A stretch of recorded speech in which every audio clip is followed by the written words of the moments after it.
us because we get to hang out and talk about how we're swaying through today's real estate market. Anita Clinton and I have invited, look, we've known Cecilia, what, well over a decade now, Cecilia. Well over. I was thinking about that and your vision board party that we had at your house when you were at KW. Get out of here. Was that the one in the basement? I feel like I'm trying to remember if it was in the basement or your living room. I I can't think it was in the living remember. I room. feel like It it was was the the living living room. room. So that was the Mhm. second one because I had one the year before that when we lived in a condo and we had it in the basement. And then the next year I did one and we did it in the living room. And recently, me and Nicole Wheatley were talking about doing another one because we used to rent out the movie theater at 87th Street and watch the movie The Secret Love together. it. But guess what? And I still love The Secret and reading the book The Magic now, but we need to have a solid business plan in order to navigate today's real estate market. And we invited you over here to tell us the good news on how we going to put buyers in homes today and make real estate do what it does. I love that. And thank you for having me. I'm always excited to be in the presence of greatness. So What? thank you. Thank you both for having me today. Yeah, I'm excited about 2023. And, I've been watching, what you've been doing this week specifically as it relates to planning. And we all know that either you fail to plan or you plan to fail, right? And if you don't have a plan, then you are automatically behind the power curve. And so mortgages plays a big role in the real estate economy and how we actually do get buyers into homes. I often tell my buyers today that, I know that rates are a little bit higher than what you're historically or what you think they were a couple years ago, but really we're at an average. As you said, we've been in the business for a very long time. And so I think when Anita and I were back doing mortgages, an adjustable rate was probably 10, 13%. So Yep. 6%, we can figure it out. Yeah, they were a little bit higher, weren't they? Yes. Yes. And even then, we were thinking about business planning, especially long term strategic business planning, which is why we all have the opportunity to sit still, be able to still sit here today and still all play a role in the world of real estate. But AC, I know you've been reading the housing market, and I want to know, what is the housing market saying today? Yeah, absolutely. So, as we've been talking about throughout the week, Realtor.com put together a 2023 forecast, right? So they're predicting what's going to happen in real estate in 2023. And, it does seem a little doom and gloom. However, the ultimate goal here is to make you aware of what these predictions are so that you can plan accordingly for whatever happens, right? Nobody knows what's really going to happen, but you can absolutely have a plan in place where you can shift or sway, as Marky's been saying, to make sure that your real estate business still does well in 2023. And so we've talked about housing prices, what they're going to look like. We talked about supply, what that's going to kind of look like in 2023, or at least what Realtor.com is predicting that's going to look like. And so today we're going to talk about affordability, which is going to also bleed into mortgage rates. And so, according to the Realtor.com, their forecast, they say that income, mortgage rates, and home prices are the major components that determine whether a house is affordable. And so, when we're thinking about working with home buyers for 2023, they believe that affordability is going to outweigh any other search criteria, right? People want to get into a house that they can afford, within their range, they're within their income, and then it's at the right price, right? And mortgage rates factor into that. And so that's why we have the beautiful Cecilia Marlowe with us today, the mortgage mom. And so super excited to just talk about what does mortgage or what are mortgage rates options? What is all of that where mortgages are concerned? What it's going to look like in 2023 or what it could possibly look like? Because once again, nobody knows. Agreed. So, Cecilia, what are Agreed. your thoughts? Again, I'm excited, right? Because now is really a great time to educate and to share, the tools and the resources that are out there. And when we're looking at home affordability, of course, income is going to play a part, but of course, the rates and we can't control what the rates do. What we can do is talk about strategy, right? So just like you, Marky, are helping the real estate world to business plan. One of the biggest things that I do on a day to day is help them to plan out what their mortgage looks like. And in being able to do so, you got to kind of know what the products are. So the first thing I like to look at when I'm looking at someone who's looking at, the application process is I like to look at what resources are available to them, right? So we generally are going to look at three things: credit, income, assets. Okay. Credit, I think we kind of got a handle on credit for the most part. Income, your income is going to be what it is. But those assets now lead us to a conversation about down payment assistance, down payment resources that might be available to buyers. So I work with for guaranteed rate. We lend in all states, and there are down payment assistance programs in all states, right? I actually just looked on our resource center today and it popped up that Alaska has a new program coming available. So I'm excited that there are resources out there and that these types of things are being taken into consideration inside of the buyer's interest in making the housing more affordable. One of the national programs that you can use in any state is Chinoa. Right. A lot of people don't know that you can have as little as a 600 credit score and be able to get a down payment assistance program in any state, right? Using that particular fund. Each How do you state is spell going that? Chenoa. That's a national product, right? So no matter where you are in the landscape of real estate, that product can be available given the correct criteria in terms of income, in terms of credit score, to make home ownership possible. And they generally are going to offer anywhere between 3.5 to 5% of the down payment. And of course, as we know, we have been dispelling that myth on down payment for a very long time. No, you do not need 20% to close on your home, right? 3% as little as on conventional, up to 5%, 3.5%, 5% on FHA. Veterans, no money down, right? So we need to be able to be well versed in terms of what products are available. Down payment is usually one of the first conversations that I have with the client as it relates to what type of assistance is out there. And so for the real estate community, I'd like for you to jot down payment resource.com, because you can give that website to your buyer. They can put their parameters in and it's going to populate a list of down payment programs that are available, right? There are also tools and services for lenders and for real estate professionals as well, right on that website. So it's a great, great, great help when we're looking at, just where the assets are coming from, which is where I find a lot of people are having maybe just a little bit of a challenge, even though we're seeing that shift as well now because we're seeing more seller credits on the table again. So when we start thinking about all of these different programs, how do we leverage these funds in order to reduce the interest, in order to reduce the payment? Absolutely. So, two things that I generally would consider. Number one, is going to be buying down the interest rate. So here's another quick snippet. If you want to know what today's rates are, go to mortgagenewsdaily.com. It's a free website. It will tell you what the 30-year, the 15-year, FHA, VA, 5/1 ARM is going to give you what those daily rates are on a day-to-day basis, right? Based off of what the market is trading at. So that's another kind of little snippet. But we can also, leverage the programs to be able to buy down our interest rates. Buy downs are becoming more common in the marketplace, right? And what that essentially means is that we are allowing folks to either ease into their payment with a temporary buy down. We can do a 3-2-1, a 2-1, or we can do a permanent buy down of the interest rate, right? So when we're looking at it, I actually priced out a loan today using a 3-1 buy down. The purchase price was $219. The monthly payment was $13.95. The interest rate, the starting rate was at 6.75.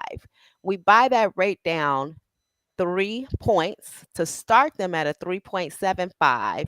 Each year it increases by 1 point. So year two, 4.75, year three, 5.75, and then 4 through 30. Now we're at that permanent rate. The cost for that, and let's just assume that we're using FHA financing, the cost for that on a $219,000 loan was about $9,500. Well, of course, we know with FHA we can use seller credits, right? So we can use Mhm. up to 6%. So on 200,000 roughly, we got $12,000. You still got a little money left over, right? But then we also use the down payment assistance to ensure that that buyer is coming to the closing with as little money as possible. Hmm. That's awesome. So here's the joy, right? That a person can still that's an excellent interest rate on a 3-2-1 buy down, especially if we were talking about that first time home buyer who likely is going to have an increase in income, right? Correct. The next thing is that there isn't as much competition in the real estate world today, which means then overbidding by potentially, 10, 15, $20,000 is not the likelihood in most markets. And sellers are willing to entertain giving a closing cost credit, which essentially had been off the table for about 18 to 24 months. Absolutely. Mhm. Absolutely. So when you begin to combine these things and put together your mortgage plan, right, as a buyer, but the real estate professional being armed with the information to then share with them those professionals that really will help them to do that, that becomes a very huge part of your business plan, right? Who's on your team, I'm sure is something that you are going to talk about at some point.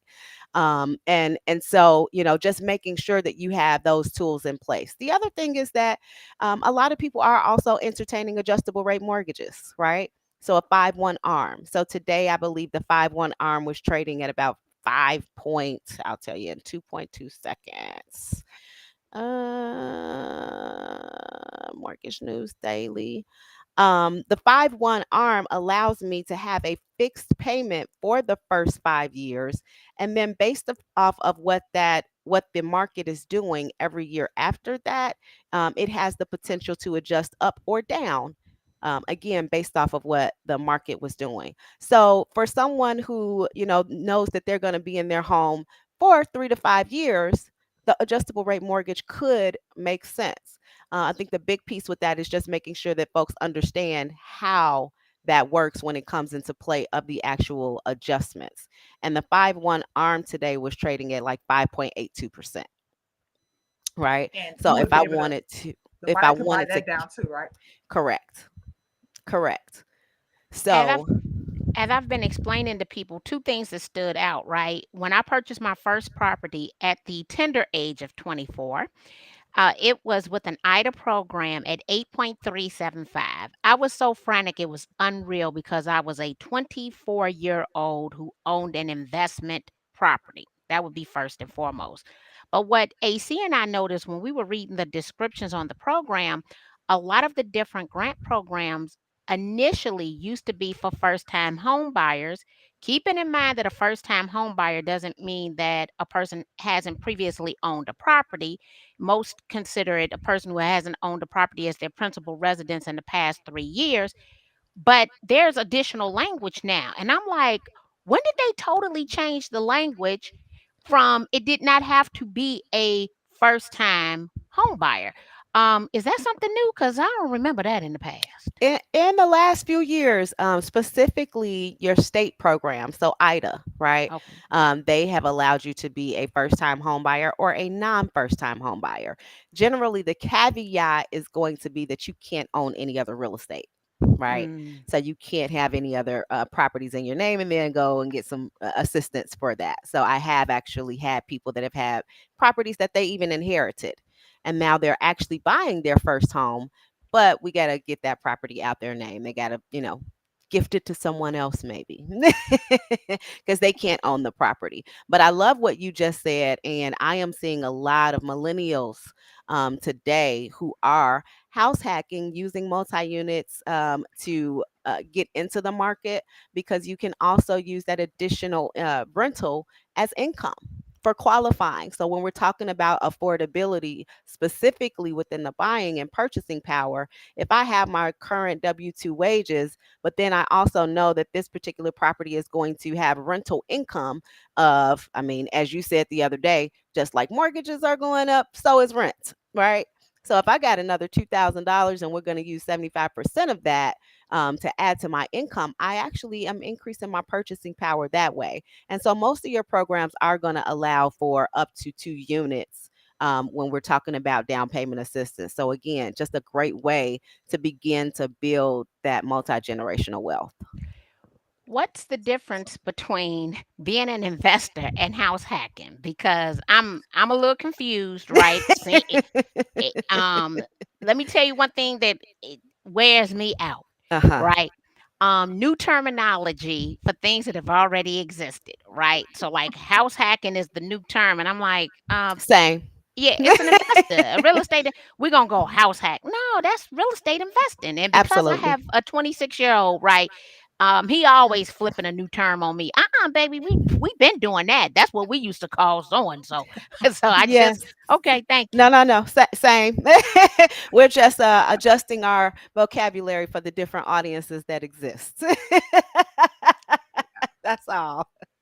But yes, they become investors. Okay. Absolutely. Hmm. Absolutely. I love it. Can we talk a little bit about the kind of the pros and cons of arms? Yes. The pros of an arm would be that yes, I get into the market at a cheaper price point initially, right? In terms of what my monthly payment is going to be. One of the things that I used to not like about arms when we did them a lot more often back in the day was that we don't know what the market is going to do in 5 years. Right. So we don't. So, I mean, although there are caps in place, right. And a cap is basically just saying that, yes, after 5 years, your interest rate is going to adjust, annually, but it can't adjust more than 75 basis points, for example. Right. The reality is that we still don't know how often and what the market is going to do. What we can do is prepare for the cap, right? So if I know that the max that my adjustable rate mortgage will cap at would be 75 basis points and I started at 5.875, then I can kind of look at my payment and say, okay, in 5 years, at worst, my payment is going to be X, right? So I think that the biggest con is that we just don't know what the market's going to do. But another pro is that I can always refinance out into a fixed rate if the interest rates are lower at that time and it makes sense for me to do so. Um, Con, if I get into an adjustable rate mortgage because I'm anticipating that I will only have this property 3, 5, 7 years and I'm going to go move into another state, potentially, maybe. I don't know. That might be a reason why someone would get an arm. And then I decide in 5 years, nope, I'm not. Right. So, I mean, I think that there are definitely some things to consider, but I believe that those are also things that you would consider even with traditional financing. If I was doing a 30-year fixed rate mortgage, right? Outside of the adjustments in the interest rate. But that again, speaks to what Marky is talking about, which is planning. We got to have a plan. Right. So I always, as I'm talking to even little Omari, you are the CEO of your life, right? So you are the CEO of your household. Make sure that you have a solid plan in place. And can we always, adjust or project what's going to happen? No, but I could probably put some parameters and put some things in place to safeguard myself. Hmm. Absolutely. Most Absolutely. definitely. So, in consulting and working with realtors and understanding the obstacles and the hurdles that they're looking at, what is a piece of advice you could give to them today for staying in the business, being able to sway and hold on? I think mindset is everything. Who you're around, the conversations that you're in on a consistent day-to-day basis. I am a big believer in having an accountability buddy. Because the days that I might not feel like doing the stuff that I need to do, my accountability partner is gonna keep me in check and is gonna pull me out of whatever mindset that I might have divulged into. So I'm really big on accountability, but I believe it all starts with setting yourself up for success in terms of your mindset. Right? Do you actually think you can make it in this market? I was actually talking to a young lady who is a real estate professional, and she was saying, I don't think that I'm going to stay. And I asked her why not. We began to talk through some of the challenges. I said, well, you need to surround yourself and insulate yourself around different conversations. Because if you stay in the same conversations, And everybody is, kind of a stick in the mud, as my grandmother used to say, then guess what? You're going to be a stick in the mud. You're going to be out of business. But one of the things I love even about our team at Guaranteed Rate, the Singleton team, we have a group thread. So we're constantly in communication about, market changes, things that are happening in the industry, how we can assist one another, maybe even brainstorming about different ideas, or have you seen this come up? How are you navigating that? Being an entrepreneur in itself, takes a lot of courage. And so you definitely, I think who you are around, show me your five closest friends, and I can show you who you are. Yeah, it's so interesting, right? So you think about, like Henry Ford said, he who thinks he can and he who thinks he can't are both right, right? And the Absolutely. Bible says, as a man thinketh, so is he. There's a whole Absolutely. bunch of those. And sometimes we overlook the power of what's going in and out of our ear gates and our eye gates, right? What are you listening to? Who are you listening to? What are you watching? What are you telling yourself every morning when you wake up to start your business? Yes. All of that stuff matters. It all matters and it all plays a role. Marky was doing her Canva course on Tuesday. And at the end of the course, this conversation on mindset came up. And in her group, I had posted this video from Tony Robbins. And in the video, he talks about how every morning he gets into cold water. He Mm. doesn't like it, but he said it is his way of training his mind to do what he wants it to do, not what it wants to do. So when those Mm. opportunities come up for him to do something that he really don't want to do, he's already trained his mind, independent of how I feel about this. I'm doing it. Yeah. Period. That's it. That's it.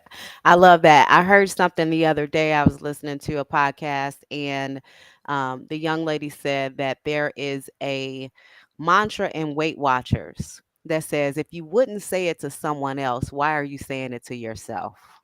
Ooh, And I was like, that's good, right? yeah. Because we're definitely more conscious about, we're very conscious about how we communicate with others. But are we just that intentional with the way that we, communicate with ourselves and what our own self talk is? So I thought that was brilliant. I was like, oh, I got to write that down. Well, one Yeah. thing I'm doing now, because I watched the movie The Secret annually, is I'm reading the book The Magic, and Mm, it's a 28-day process in the magic, and it's about gratitude and what you attract back to you as a result of gratitude. So I know tomorrow, because I've already looked at it, is going to be about the magic check. So right here in my office, there are three different things on my computer screen. One, I have a $4 million check because I'm going to make 4 millionaires, me, my husband, and my two sons. Someone made me mad last year and they gave me $50 that I refused to spend. So that's a $5 million bill. And I figured that I would manifest the 5 million easier with a $50 bill than I would $1 million with a $1 bill. And then on the $2 bill, it's about me consistently giving thanks for every dollar that has been given to me in my life, going back to birth, all the money that our parents spent on us, our grandparents, your Christmas presents from your aunts and your uncles. And you start thinking about everything that was given to you without you ever working, right? Mm. To give it gratitude. And so I believe in giving thanks. I believe in gratitude. We did in a leadership training, it was about your personality style. And I realized in this training that my personality style is I do not mess with people who are not grateful. Mm. People who are not, they just ugh my nerves. People who have an anticipation that people are supposed to do for them, it just baffles me, right? So I tend to not surround myself with ungrateful people because I believe in gratitude, right? There is a question, and it's in regards to IDA. For the IDA repayable program, does the monthly payment get counted against you or decrease the amount of the loan? As far as it another credit item that needs to be considered as an expense. Hope this makes sense. I Great don't know. question. Did it make sense? Yes, I totally got it. Thank you for the question. So the IDA repayable is one of the programs. So most of the IDA programs don't have a payment portion included in them. As a matter of fact, I just closed two IDA deals today, And both of those clients did not have a payment associated with them, um, and they're fully forgiven. So one of the realtors called before I made it there and said, "Hey, I thought this was a grant, but it looks like a loan." I said, "Well, the way in which they place it on title, it is a silent second."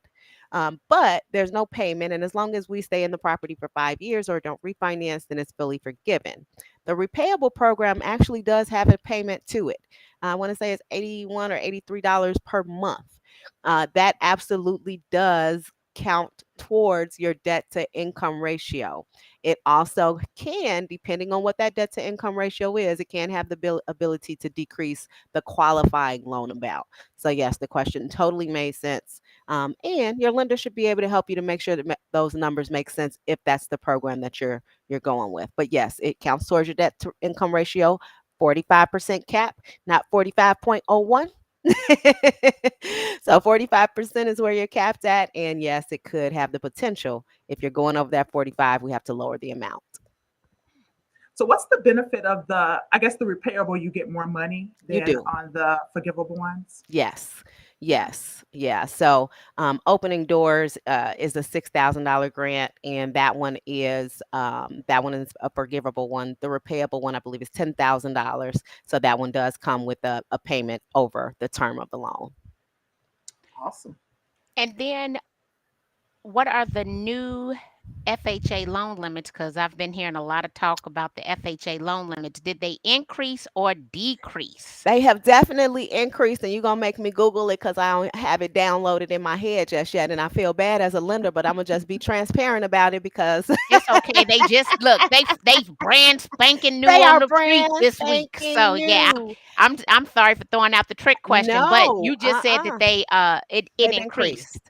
Yeah, so Yes. that's So we have excellent. more purchasing power. I mean, that's the beauty of it, right? Just as home prices are increasing, we're actually allowing for higher loan limits across the country. So it's amazing. As a matter of fact, FHA and conventional have increased their loan limits. I assume that VA will do the same. We just haven't heard as of yet.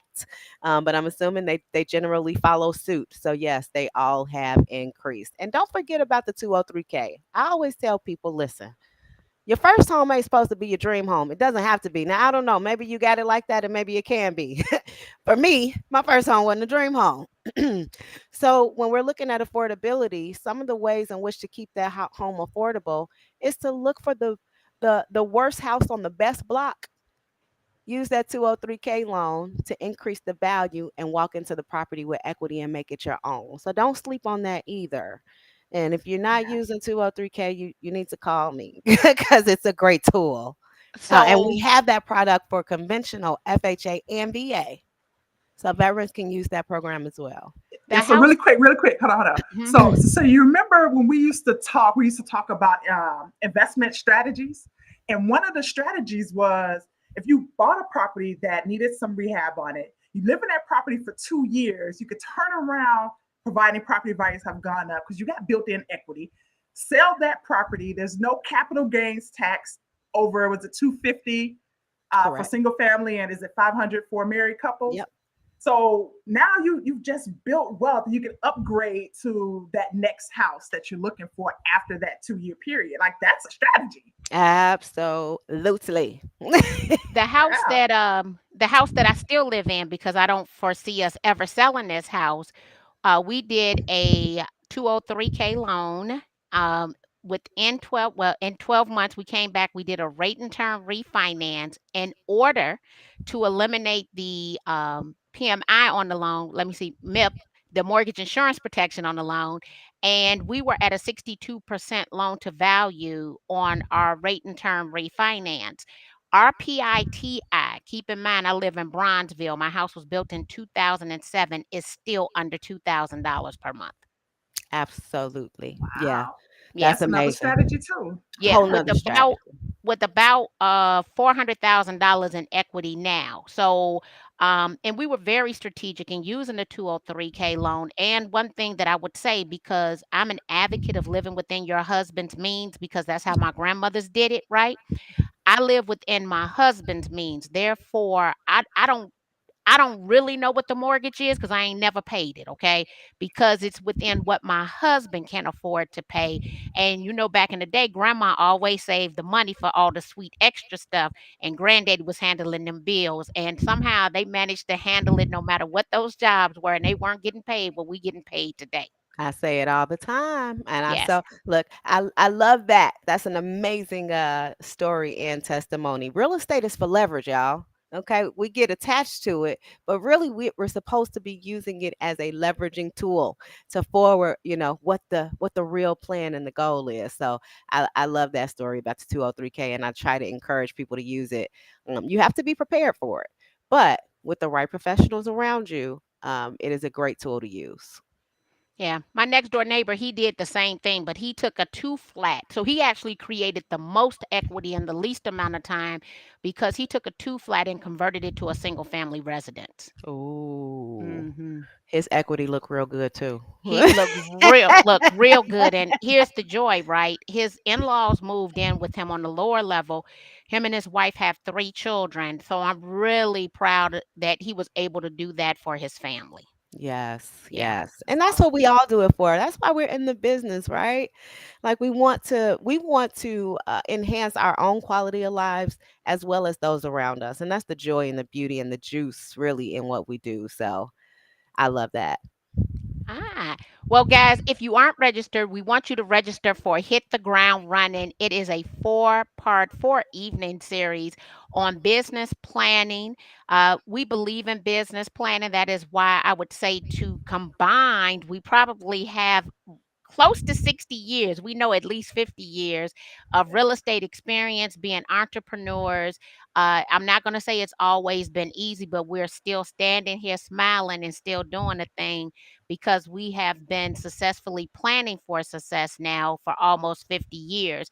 So if you haven't had the opportunity, please join us because we want you to stay in the business. Right now, African American home ownership is, they predict that it's going to decline, but it's 42%. And the wealth in this country is still in owning real estate. So make sure that you hit that button. I'm getting ready to head out and go to a company party. What's everybody else doing tonight? You know, I'm off to basketball. My I'm second going to bed. life.